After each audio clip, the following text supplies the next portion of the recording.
Friends, first of all happy Diwali. आपने दिवाली अच्छे से मनाई होगी। उसके बाद ये हमारा पहला लेक्चर है। इससे पहले हम डी ब्लॉक तत्वों यानी प्रथम संक्रमण श्रेणी जो है उसके जो भौतिक गुण हैं और जो रासायनिक गुण उनके बारे में हमने अध्ययन किया है। और अभी तक हमने कुल 8 गुण पढ़ चुके हैं। और 8 गुण के अंदर सबसे पहले हमने धात्विक गुण को देखा था। धात्विक गुण के बाद में हमने परमाणु आयतन और घनत्व को पढ़ा। उसके बाद में परमाणु त्रिज्या के बारे में जानकारी हासिल की। परमाणु त्रिज्या के बाद में हमने आयनिक त्रिज्या, गलनांक और कथनांक, आयनन विभव, आयनन विभव के बाद में परिवर्तनशील ऑक्सीकरण अवस्था जो कि बहुत इंपॉर्टेंट थी, और मानक इलेक्ट्रोड विभव एवं अपचायक विभव, इनके बारे में जानकारी हासिल की।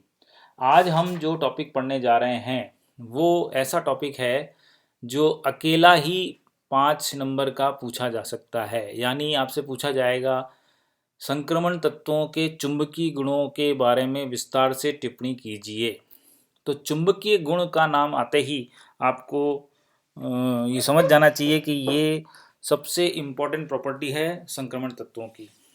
चुंबकीय गुण को समझने से पहले हमें कुछ चीज़ों का ध्यान होना चाहिए। सबसे पहले ध्रुव शक्ति, पोल स्ट्रेंथ क्या होता है। तो ध्रुव शक्ति का मतलब ये होता है कि जब एक ध्रुव वायु अथवा निर्वात में स्थापित करके दूसरी इकाई शक्ति वाले ध्रुव को एक डाइन बल से प्रतिकर्षित या आकर्षित करे तो वो इकाई ध्रुव कहलाता है। तो 1 डाइन बल का अगर 2 ध्रुवों के बीच में प्रतिकर्षण या आकर्षण का है फोर्स, तो वो कहलाता है इकाई ध्रुव। और किसी ध्रुव की शक्ति को इकाई ध्रुव के गुणज में मापा जा सकता है, मतलब उसका दुगुना, उसका तिगुना, इस तरह से हम उसको मल्टीपल कर सकते हैं। संक्रमण तत्वों द्वारा चुंबकीय गुण जो दिखाया जाता है या दर्शाया जाता है उसका मुख्य कारण है उनमें उपस्थित अयुग्मित इलेक्ट्रॉन। अगर किसी में अयुग्मित इलेक्ट्रॉन है तो ये अयुग्मित इलेक्ट्रॉन 2 गुणों के लिए उत्तरदायी है। पहला गुण तो हो गया चुंबकीय गुण, यानी अनपेयर्ड इलेक्ट्रॉन है तो वो मैग्नेटिक प्रॉपर्टी शो करेगा। इसी तरह से अगर अनपेयर्ड इलेक्ट्रॉन है तो उसके अंदर कलर्ड सॉल्यूशन भी होगा, जो अपन नेक्स्ट आगे पढ़ेंगे। तो अयुग्मित इलेक्ट्रॉन बहुत इंपॉर्टेंट चीज़ होती है और अयुग्मित इलेक्ट्रॉनों के कारण ही मैग्नेटिक प्रॉपर्टी देखी जा सकती है। और ये मैग्नेटिक प्रॉपर्टी क्यों होती है? क्योंकि ये अयुग्मित इलेक्ट्रॉन 2 तरह की गति करता है, एक तो कक्षीय गति और एक करता है अक्षीय गति। तो कक्षीय गति क्या है और अक्षीय गति क्या है, इसको भी समझना बहुत जरूरी है। कक्षीय गति जो है उसका मतलब ये हुआ कि नाभिक के चारों ओर कक्ष होते हैं और उस कक्ष में जो इलेक्ट्रॉन घूमता है उसको हम बोलते हैं कक्षीय गति। और जब वो कक्षीय गति करता है तो घूमते घूमते वो अपने अक्ष के सहारे भी अक्षीय गति करता है। तो अक्ष के सहारे जब घूमता है तो वो अक्षीय गति कहलाती है, और अगर कक्ष में वो भ्रमण कर रहा है तो वो कहलाता है कक्षीय गति। तो आप देखेंगे जिस तरह से पृथ्वी सूर्य के चारों ओर जो ऑर्बिट में घूमती है तो वो उसकी कक्षीय गति है और उससे ऋतुएं बनती हैं। लेकिन चूंकि पृथ्वी स्वयं अपने अक्ष पर घूमती है जिससे दिन और रात बनते हैं तो वो उसकी अक्षीय गति है। तो जैसा मैक्रो लेवल पर हो रहा है वैसा ही माइक्रो लेवल पे भी हो रहा है। माइक्रो लेवल यानी जिसे हम देख नहीं सकते हैं, जिस न्यूक्लियस है, इलेक्ट्रॉन है, वहाँ पर भी वही कंसेप्ट फॉलो हो रहा है कि न्यूक्लियस के चारों ओर ऑर्बिट है, उस चारों ओर जो ऑर्बिट है उसमें इलेक्ट्रॉन घूमता है। उस इलेक्ट्रॉन के घूमने को हम कक्षीय गति कहते हैं। घूमते घूमते वो अक्ष पर भी चक्कर काटता है, उसे हम अक्षीय गति कहते हैं। तो इस तरह से जब अक्ष पर कोई भी चार्ज पार्टिकल घूमेगा तो उससे एक आघूर्ण पैदा होगा, चुंबकीय आघूर्ण पैदा होगा, उसे हम कक्षीय चुंबकीय यानी कक्षीय आघूर्ण कहते हैं, ऑर्बिटल मोमेंट। और इसी तरह से जब कभी भी कोई भी आवेशित कण वृत्ताकार कक्ष में घूमेगा तो 100% है कि वहाँ पर चुंबकीय आघूर्ण पैदा होगा। जब अक्षीय गति करता है तो वहाँ पर भी जो है चूंकि वो चार्ज पार्टिकल है और घूम रहा है तो चक्रण के फलस्वरूप क्या होगा, एक अक्षीय चुंबकीय आघूर्ण पैदा होगा जिसे हम एक्सियल मैग्नेटिक मोमेंट बोलते हैं। तो मैग्नेटिक मोमेंट, चुंबकीय आघूर्ण 2 प्रकार के हो गए, orbital because of the orbital motion, axial because of the axial motion. तो इस तरह से 2 तरह के आघूर्ण पैदा होते हैं। उपरोक्त दोनों प्रकार के चुंबकीय आघूर्ण के कारण ही कोई भी तत्व जो अयुग्मित इलेक्ट्रॉन रखता है चुंबकीय गुण प्रदर्शित करता है। तो चुंबकीय आघूर्ण जो भी चार्ज पार्टिकल है उसकी गति के, वृत्ताकार हो चाहे अक्षीय गति हो, उसके कारण जो है चुंबकीय आघूर्ण पैदा होता है, और वही चुंबकीय आघूर्ण उसमें चुंबकीय गुण जो है ला देता है। और हर एक जो न्यूक्लियस है वो, और वो जो इलेक्ट्रॉन उसके चारों ओर घूम रहा है, वो एक छोटे चुंबक की तरह व्यवहार करेगा। संक्रमण तत्वों में भी अयुग्मित इलेक्ट्रॉन है, और हम जानते हैं कि अयुग्मित इलेक्ट्रॉन स्कैंडियम से लेके और क्रोमियम मैंगनीज तक बढ़ेगा। उसके बाद में पेयरिंग शुरू हो जाएगी, फिर उसमें जो है अयुग्मित इलेक्ट्रॉन की संख्या कम हो जाएगी। तो पहले मध्य तक बढ़ेगा, उसके बाद में अयुग्मित इलेक्ट्रॉन की संख्या धीरे धीरे कम होगी बिकॉज ऑफ द पेयरिंग। अतः चुंबकीय गुण सभी में प्रदर्शित होगा क्योंकि वहाँ पर अयुग्मित इलेक्ट्रॉन है। तो पदार्थ में उपस्थित प्रत्येक परमाणु एक छोटी चुंबक की भांति व्यवहार करता है, और प्रत्येक परमाणु के पास नाभिक और इलेक्ट्रॉन हैं, इसी वजह से चुंबकीय आघूर्ण उसमें पैदा होता है। अब जब ऐसे परमाणु को या हम बाह्य चुंबकीय क्षेत्र में रख देते हैं, तो बाह्य चुंबकीय क्षेत्र जो है पदार्थ अपने अक्षीय और कक्षीय आघूर्ण के कारण उस चुंबकीय क्षेत्र के साथ में इंटरेक्शन करता है। तो ये जो अंतरक्रिया होती है, उस वजह से जो है उसमें अलग अलग मात्रा में चुंबकीय गुण पैदा होता है। और इसी आधार पर हमने संक्रमण तत्वों को उनके चुंबकीय व्यवहार के आधार पर 3 भागों में बांटा है। पहला अनुचुंबकीय गुण, प्रतिचुंबकीय गुण और लो चुंबकत्व 3 प्रकार के हो गए, अनुचुंबकत्व, प्रतिचुंबकत्व और लो चुंबकत्व। तो किसी पदार्थ का चुंबकीय क्षेत्र में मुख्य रूप से 3 प्रकार का व्यवहार होता है। तो अनुचुंबकत्व क्या होता है? सबसे पहला वो, तो अनुचुंबकत्व मतलब जो पदार्थ चुंबकीय क्षेत्र में रखे जाने पर चुंबकीय बल रेखाओं को स्वयं में से गुजारते हैं, तो इसका मतलब ये हुआ कि वो अनुचुंबकीय पदार्थ हैं। यानी वो चुंबकीय बल रेखाओं को पसंद करते हैं, और पसंद करते हैं तो स्वयं में से होकर गुजरने देते हैं। और ऐसा क्यों होता है? क्योंकि अनुचुंबकीय पदार्थ में अयुग्मित इलेक्ट्रॉन होंगे। तो अनुचुंबकीय पदार्थ जो है चुंबकीय गुण को और ज़्यादा उसमें वृद्धि कर देते हैं। तो किसी संक्रमण तत्व जिसमें अधिक अयुग्मित इलेक्ट्रॉन होंगे वो उतना ही अधिक अनुचुंबकीय होगा। और अनुचुंबकीय पदार्थ को जब हम बाह्य चुंबकीय क्षेत्र में रख देंगे, तो जैसे क्रोमियम है, क्रोमियम के अंदर 5-6 अयुग्मित इलेक्ट्रॉन हैं, और जब हम इस क्रोमियम को उसके अंदर अयुग्मित उसमें रख देते हैं, तो बाह्य चुंबकीय क्षेत्र में रख देते हैं, तो वो बाह्य चुंबकीय क्षेत्र की तीव्रता को बढ़ा देता है। क्यों? क्योंकि उसका जो आंतरिक चुंबकीय क्षेत्र है और बाह्य चुंबकीय क्षेत्र है, दोनों एक दूसरे के पैरेलल हो जाते हैं, और पैरेलल होने से बाह्य चुंबकीय क्षेत्र की तीव्रता और ज़्यादा बढ़ जाती है। तो ऐसा तभी संभव है जब क्रोमियम धातु के इलेक्ट्रॉनों की कक्षीय और अक्षीय गति के कारण उत्पन्न चुंबकीय क्षेत्र बाह्य चुंबकीय क्षेत्र की दिशा में कार्य करे और उसके साथ में संलग्न हो जाए, यानी जुड़ जाए। तो ऐसा होता है। तो अनुचुंबकीय पदार्थ वे पदार्थ हैं जो बाह्य चुंबकीय पदार्थ की तीव्रता में वृद्धि कर देते हैं। और जब इसका उदाहरण ये दोनों जो चित्र बताए गए हैं ये 1.8 में, वो बता रहे हैं कि अगर अनुचुंबकीय पदार्थ है और वो छड़ के रूप में है, तो छड़ हमेशा जो भी चुंबकीय बल रेखाएं हैं उसके पैरेलल हो जाएंगी, और पैरेलल होने से चुंबकीय बल रेखाएं नॉर्थ से साउथ तक अपने आप जल्दी से पहुंच जाएंगी। सो ये पैरेलल होना इसका ये द्योतक है कि वो चुंबकीय बल रेखाओं को गुजरने दे रहे हैं और उसमें कोई बाधा नहीं डाल रहे हैं। इसी तरह से अगर कोई गोलाकार आकृति में अनुचुंबकीय पदार्थ को हम ले लेते हैं, तो सारी अनुचुंबकीय पदार्थ जो है वो क्या करेगा, सारी चुंबकीय बल रेखाओं को अपने में से होकर जाने देगा, और इस तरह से ये साबित हो जाएगा कि वो अनुचुंबकीय पदार्थ हैं। फिर उसके बाद हमें यह ध्यान रखना है कि जो चुंबकीय आघूर्ण है उसकी इकाई क्या होती है। एक नंबर का जो आधे नंबर का जो छोटा सा क्वेश्चन आता है उसमें आपसे पूछा जाता है कि चुंबकीय आघूर्ण की इकाई क्या है। तो आंसर होगा Bohr magneton is the unit of magnetic moment. तो इकाई Bohr magneton, 1 Bohr magneton is equal to EH/4πmc and its numerical value is 9.27 into 10⁻⁻21 अर्ग पर गॉस। तो H प्लांक स्थिरांक है, E इलेक्ट्रॉनिक विन्यास है, C प्रकाश का वेग है, M जो है इलेक्ट्रॉन का द्रव्यमान है। तो इस तरह से हम जो इसकी इकाई है उसका भी पता लगा सकते हैं, और वो 9.27 इंटू 10⁻⁻21 अर्ग पर गॉस होती है। तो किसी भी चुंबकीय पदार्थ के अंदर जो अयुग्मित इलेक्ट्रॉन है, जैसा कि बताया गया, जितने ज़्यादा अयुग्मित इलेक्ट्रॉन होंगे उतना ही उसके अंदर चुंबकीय गुण होगा, उतना ही ज़्यादा उसके अंदर अनुचुंबकत्व होगा। और एक और क्वेश्चन पूछा जाता है कि हीट, ताप का क्या प्रभाव होता है।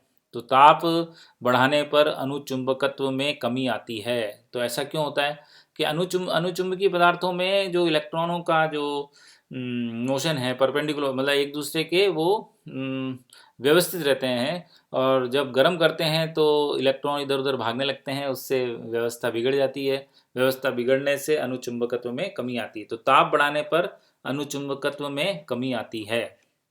और अगर हमको किसी का भी चुंबकीय आघूर्ण निकालना है, स्पिन मैग्नेटिक मोमेंट निकालना है, तो हम क्या कर सकते हैं, इस फॉर्मूले से निकाल सकते हैं। ये फॉर्मूला भी कई बार पूछा जा चुका है कि म्यू स्पिन क्या होता है। तो म्यू स्पिन का मान होता है √n n+2, जहाँ n क्या है, अयुग्मित इलेक्ट्रॉनों की संख्या है। तो जैसे जैसे अयुग्मित इलेक्ट्रॉनों की संख्या बढ़ेगी वैसे वैसे म्यू स्पिन का मान भी बढ़ेगा।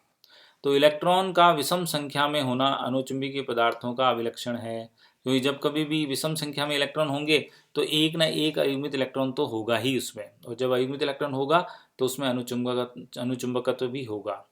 फिर इसी तरह से एक और फॉर्मूला है जिसके द्वारा हम चुंबकीय आघूर्ण निकाल सकते हैं, वो है G√s(s+1). और यहाँ पर s स्पिन क्वांटम संख्या है, G जो है वो गायरो मैग्नेटिक रेशियो है, तो गायरो चुंबकीय अनुपात जिसे कहते हैं।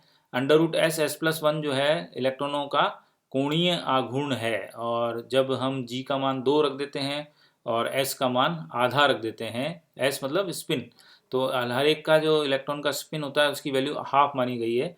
सो mu will be equal to G की वैल्यू 2 रख देंगे और बाकी S का मान हाफ रखने पर it will come to mu equal to √3 Bohr magneton, and √3 means 1.732। तो 1.732 बोर मैग्नेटॉन ये सिंगल इलेक्ट्रॉन का चुंबकीय आघूर्ण होता है।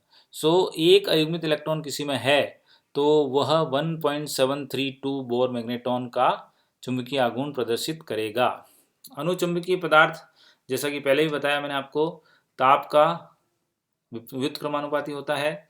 ताप बढ़ाने पर अनुचुंबकत्व कम होता है, और अनुचुंबकत्व चुंबकीय क्षेत्र, बाह्य चुंबकीय क्षेत्र की तीव्रता पर निर्भर नहीं करता है।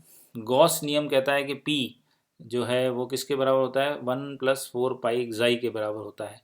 और अनुचुंबकीय पदार्थ के लिए कुछ कंडीशंस हैं, हमेशा वहाँ पर B will be greater than H, P will be greater than 1, काई का मान धनात्मक होता है, I और H एक दूसरे का साथ देंगे, यानी वहाँ पर आकर्षण महसूस होगा।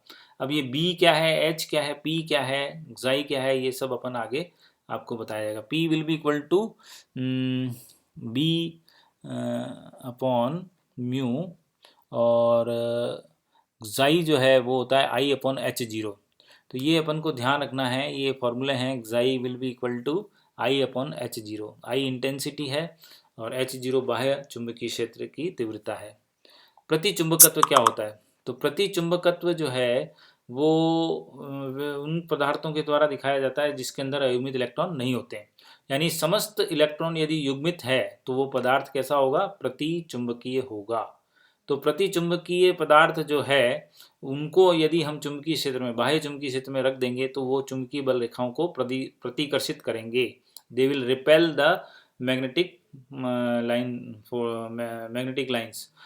यह प्रतिचुंबकीय पदार्थ की छड़ बनाकर अगर रख देंगे तो वो क्या करेगा, परपेंडिकुलर हो जाएगा चुंबकीय बल रेखाओं के, और जब ये परपेंडिकुलरली आ जाएगा तो ये नॉर्थ टू साउथ जा रही चुंबकीय बल रेखाओं को जो है उनका मार्ग को रोक लेगा और उनके गमन में बाधक बनेगा, और इस वजह से चुंबकीय जो आघूर्ण है उसमें कमी आ जाएगी। इसी तरह से अगर हम इसका गोला बना के रख देंगे पदार्थ का, प्रतिचुंबकीय पदार्थ का, तो वो चुंबकीय बल रेखाएं उससे दूर होके जाएंगी, यानी प्रतिकर्षित होंगी। तो ये साबित करता है कि कोई अगर प्रतिचुंबकीय पदार्थ है तो चुंबकीय बल रेखाएं जो हैं उनसे प्रतिकर्षित होंगी और नेट जो मैग्नेटिक मोमेंट है उसमें कमी आएगी। प्रतिचुंबकीय पदार्थों में इलेक्ट्रॉन जो है वो सारे युग्मित होते हैं, कोई अनपेड इलेक्ट्रॉन नहीं होता, और इसलिए उनका जो चक्रण है वो ये विपरीत दिशा में होने के कारण एक दूसरे से कैंसिल हो जाता है, और जब कैंसिल न्यूट्रलाइज हो जाएगा तो उसमें चुंबकीय आघूर्ण जो है एक समान और विपरीत होने से 0 हो जाएगा। तो अतः इन पदार्थों का परिणामी चुंबकीय आघूर्ण 0 होता है। प्रतिचुंबकत्व का गुण जो है वो तापक्रम पर निर्भर नहीं करता है, और ये सभी गुणों में, हर पदार्थ में प्रतिचुंबकत्व का गुण होगा, क्योंकि हर एक में पेड इलेक्ट्रॉन तो होते ही हैं। किसी भी युग्मित इलेक्ट्रॉन कारण कि युग्मित इलेक्ट्रॉन प्रत्येक पदार्थ में होते हैं, इसलिए प्रतिचुंबकत्व भी प्रत्येक पदार्थ में देखा जाएगा।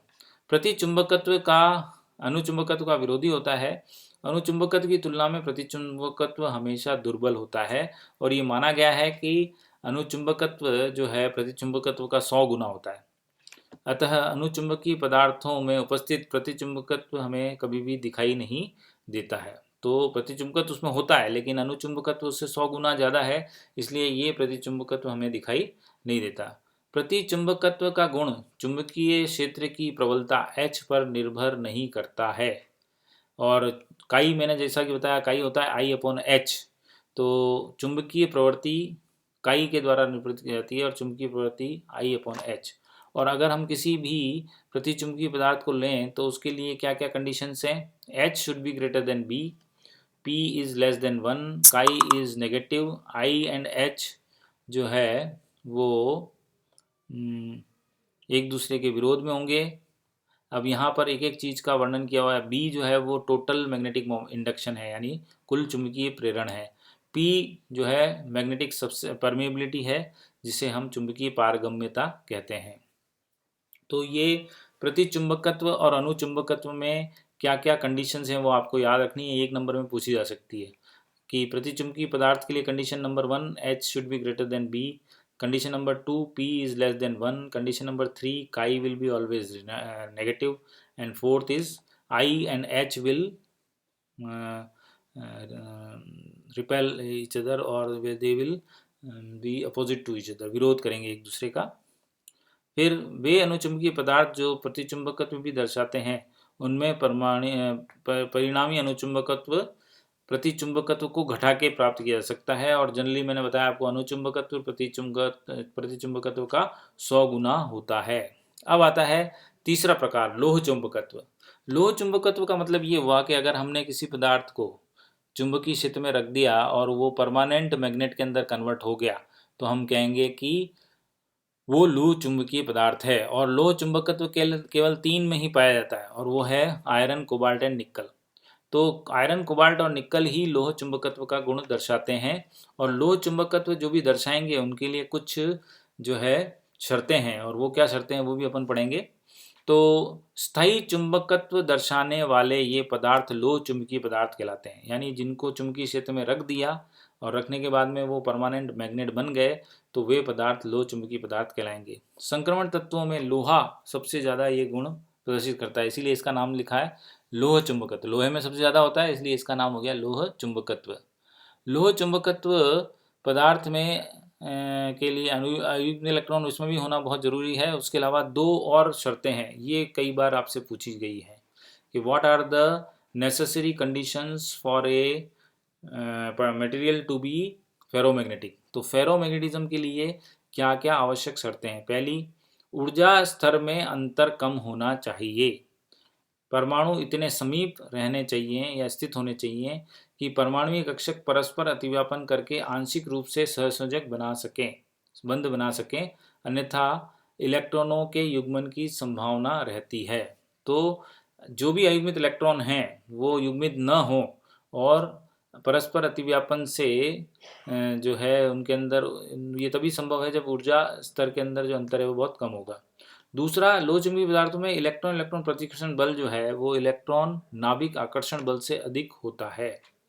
तो जब इलेक्ट्रॉन इलेक्ट्रॉन प्रतिकर्षण बल अधिक होगा तो पेयरिंग नहीं होगी और वो अनपेयर्ड ही रहेंगे। और इसे हम बोलते हैं कि वह ऊर्जा जो 2 इलेक्ट्रॉनों को अंतर परिवर्तन के लिए आवश्यक होती है परिवर्तन घातांक कहलाता है। और परिवर्तन घातांक का मान यदि धनात्मक है तो वो लोह चुंबकत्व प्रदर्शित करेंगे। तो यदि तत्व की परमाणुीय संख्या अधिक हो तो उपरोक्त स्थिति में यह संभव हो जाता है और पदार्थ लोह चुंबकीय हो जाता है। तो लोह चुंबकत्व दर्शाने के लिए 2 कंडीशंस हैं, एक तो परिवर्तन घातांक जो है वो पॉजिटिव होना चाहिए, दूसरा जो ऊर्जा स्तर है उनके बीच में अंतर बहुत कम होना चाहिए ताकि इलेक्ट्रॉन जो अयुग्मित इलेक्ट्रॉन है वो युग्मित ना हो सकें। और तीसरा जो इसके अंदर बता रखा है कि ये 3 ही पदार्थ हैं जो कि लोह चुंबकत्व प्रदर्शित करेंगे, आयरन, कोबाल्ट एंड निकल। और परमाणुीय संख्या जो है अधिक होनी चाहिए।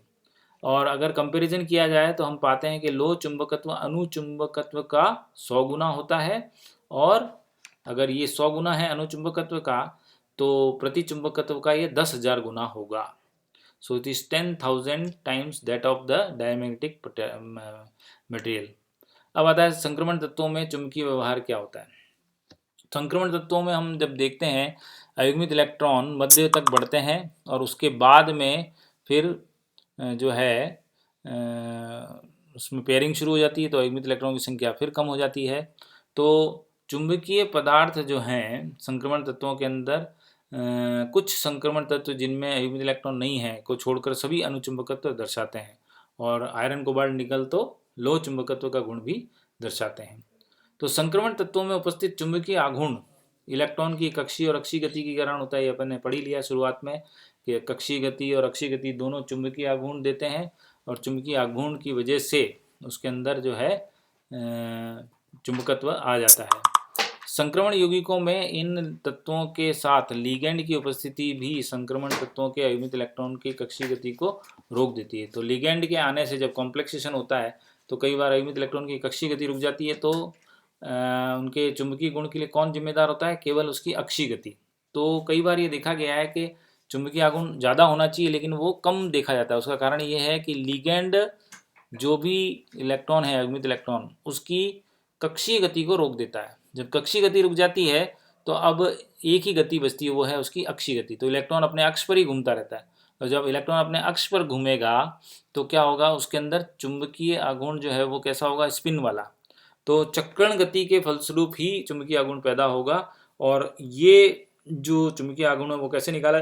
इस फॉर्मूले के द्वारा, mu S plus L will be equal to √4s+1 plus l+1। यहाँ l रह गया है तो आपको l यहाँ इंसर्ट करना है।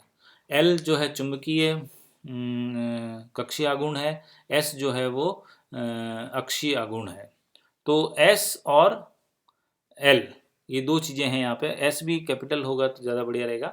तो ये फॉर्मूला कई बार पूछा गया है आपसे, म्यू एस प्लस एल क्या होता है। तो यहाँ पर l का मान 0 रख दिया। l का मान 0 रखने पर ये √4s+1 आया, और जब s का मान अपन n/2 रख देंगे तो n/2 रखने पर ही आ जाएगा mu S will be equal to √n+2। और म्यू एस √n+2 से ही जो है हम चुंबकीय आघूर्ण निकाल सकते हैं। तो अगर एक अयुग्मित इलेक्ट्रॉन है तो चुंबकीय आघूर्ण 1.73 बोर मैग्नेट्रॉन होता है, और अगर जैसे जैसे अयुग्मित इलेक्ट्रॉन की संख्या बढ़ेगी चुंबकीय आघूर्ण का मान बढ़ता जाएगा, जैसा कि इस टेबल में बताया गया है। जब अयुग्मित इलेक्ट्रॉन की संख्या 1 है तो 1.732 और प्रायोगिक दृष्टि से 1.75 निकला। फिर 2.84, यहाँ पे 2.86 आया। फिर तीसरा 3 इलेक्ट्रॉन अगर अयुग्मित इलेक्ट्रॉन है तो चुंबकीय आघूर्ण का मान बढ़कर 3.87 आ जाएगा। 4 है तो 4.9, 5 है तो 5. तो अधिकतम जो अयुग्मित इलेक्ट्रॉन की संख्या है वो है 5, तो चुंबकीय आघूर्ण का मान होगा 5.92। और जब हम प्रायोगिक रूप दृष्टि से इसको निकालते हैं तो ये आता है 5.95। तो इस तरह से अयुग्मित इलेक्ट्रॉनों की संख्या पर चुंबकीय आघूर्ण निर्भर करता है, और जितने ज़्यादा अयुग्मित इलेक्ट्रॉन होंगे उतना ही ज़्यादा चुंबकीय आघूर्ण होगा। इसको निकालने के लिए जो फॉर्मूला है वो है म्यू एस √n+2। तो ये फॉर्मूले से हम किसी भी पदार्थ का चुंबकीय आघूर्ण निकाल सकते हैं। चुंबकीय आघूर्ण को नापा कैसे जाता है? तो चुंबकीय आघूर्ण को नापने के लिए हमारे पास में गॉय बैलेंस है, गॉय तुला। तो गॉय नामक वैज्ञानिक ने ये तुला दी थी, और इस तुला में हम क्या करते हैं कि ये जो सैंपल है जिसका कि चुंबकीय गुण हमको ज्ञात करना है उसको हम यहाँ प्रतिदर्श ट्यूब में भरकर यहाँ लटका देते हैं, और लटकाने के बाद इसको पूरा बैलेंस कर लेते हैं। बैलेंस करने के बाद में हम जैसे ही विद्युत चुंबक से बाह्य मैग्नेटिक फील्ड प्रवाहित करते हैं, तो बाह्य मैग्नेटिक फील्ड प्रवाहित करने के बाद में यदि उस पदार्थ का जो गुण है वो प्रतिचुंबकीय है तो प्रतिचुंबकीय होने पर यौगिक के भार में कमी आएगी, क्योंकि वो क्या करेगा? प्रतिकर्षण करेगा। प्रतिकर्षण करने से क्या होगा कि ये रिपेल होगा, ऊपर की तरफ जाएगा। तो इसको बैलेंस करने के लिए हमें कई सारे जो बाट हम यहाँ रखते हैं वो बाट हटाने पड़ेंगे, तब जाके वापस बैलेंस की स्थिति आएगी। तो यदि प्रतिचुंबकीय पदार्थ है सैंपल आपका, तो इसमें हमको यहाँ से जो हमने बैलेंस के लिए वेट यहाँ लगाए थे वो वेट हटाने पड़ेंगे। और यदि वो अनुचुंबकीय प्रकृति का है तो चुंबकीय बल रेखाएं क्या करेंगी? उस पदार्थ के अंदर से होकर जाएंगी, और अंदर से होकर जाने पर वो पदार्थ भारी हो जाएगा, और होने से क्या होगा? हमें उसे बैलेंस करने के लिए और उसके अंदर जो है जो ऐड करना पड़ेगा, और ज़्यादा उसके अंदर भार रखने पड़ेंगे। तो इस तरह से यदि हमें गॉय बैलेंस को बैलेंस रखने के लिए जो भी वेट्स हैं उनको हटाना पड़ता है, इसका मतलब आपका पदार्थ प्रतिचुंबकीय है। और यदि हमें उसे बैलेंस रखने के लिए वाट और ज़्यादा रखने पड़ते हैं तो इसका मतलब हमारा पदार्थ अनुचुंबकीय है। तो इस तरह से गॉय बैलेंस की सहायता से हम किसी भी पदार्थ के चुंबकीय गुणों का अध्ययन कर सकते हैं। अब जो हमारा नेक्स्ट लेक्चर होगा उसके अंदर हम बहुत ही इम्पोर्टेंट जो है टॉपिक लेंगे, वो है रंगीन और विलयन और यौगिक। तो रंगीन, विलयन और यौगिक तभी प्राप्त होंगे, संक्रमण तत्व जितने भी हैं उनके विलयन सब रंगीन होते हैं, उनके यौगिक जो हैं वो भी रंगीन होते हैं, और उसका कारण है अयुग्मित इलेक्ट्रॉन की उपस्थिति। तो अयुग्मित इलेक्ट्रॉन की उपस्थिति के कारण चुंबकीय गुण तो होता ही होता है, साथ में रंग भी उसमें आता है। तो ये जो मैंने इतना एक पूरा लेक्चर अपन ने केवल एक ही टॉपिक को दिया है, वो है चुंबकीय गुण। बहुत इंपॉर्टेंट टॉपिक है, इसके बारे में आपको अच्छी तरह से पूरा जो है इसका अध्ययन करना है, नोट्स बनाना है, ताकि इस पर अगर क्वेश्चन आता है तो आपको पूरे अंक मिले। तो चुंबकीय गुण जो कि एक विशिष्ट गुणधर्म है, उसके बारे में आपको डिटेल में अध्ययन करना है। तो आज के लिए इतना ही। Thank you.